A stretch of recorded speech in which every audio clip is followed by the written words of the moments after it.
Good evening and welcome to Legal Gloss. We have an incredibly strange and revealing story. It appears that federal prosecutors, under the guidance of the Donald Trump-led Department of Justice DOJ, headed by Pam Bondi, are investigating Trump's own officials. The news is astonishing. The U.S. Attorney's Office in Maryland, which is under the umbrella of Donald Trump's Department of Justice, has apparently opened an investigation into two key officials from his administration, Ed Martin, the current U.S. pardon attorney, and Bill Pulte, full name William J. Pulte, director of the Federal Housing Finance Agency, FHFA. Pulte is known for making repeated references to Donald Trump, alleging that figures perceived as Trump enemies, such as Letitia James and Adam Schiff, had committed some type of mortgage fraud, accusations that reportedly lack solid evidentiary support. The DOJ's investigation is not about Schiff or James, but about whether Ed Martin and Bill Pulte committed crimes by fabricating these mortgage fraud accusations. They are examining whether they improperly and possibly criminally shared personal information about Adam Schiff and if they involved unauthorized individuals in their probe. This suggests a possible criminal conspiracy in violation of Schiff's rights. To understand the scope of this scandal, it is fundamental to know the backgrounds and roles of these two officials. Edward Martin Jr., or Ed Martin, is the U.S. pardon attorney since May 2024, was named director of the DOJ's Task Force on Weaponization.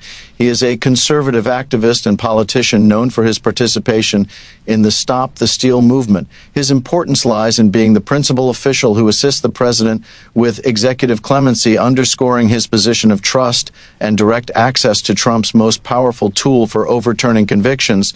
Pam Bondi also appointed him as a special counsel to assist in the mortgage fraud probes.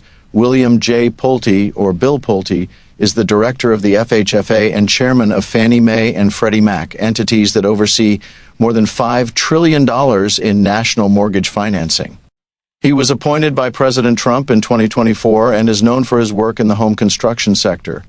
As head of the FHFA, Pulte is the primary regulator of the U.S. mortgage market, a position that grants him the authority to review and potentially politicize mortgage transactions, which is relevant to the accusations he directed against figures like Schiff and James. This surprising investigation came to light thanks to Christine Bish, a Republican Party activist and real estate agent running for Congress in California.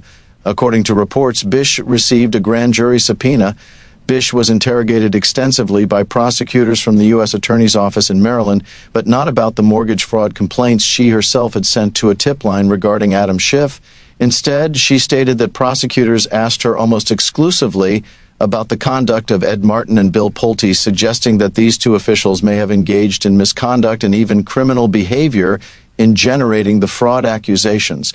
It is alleged that Martin may have shared sensitive grand jury information in the James case and worked with external individuals to review evidence.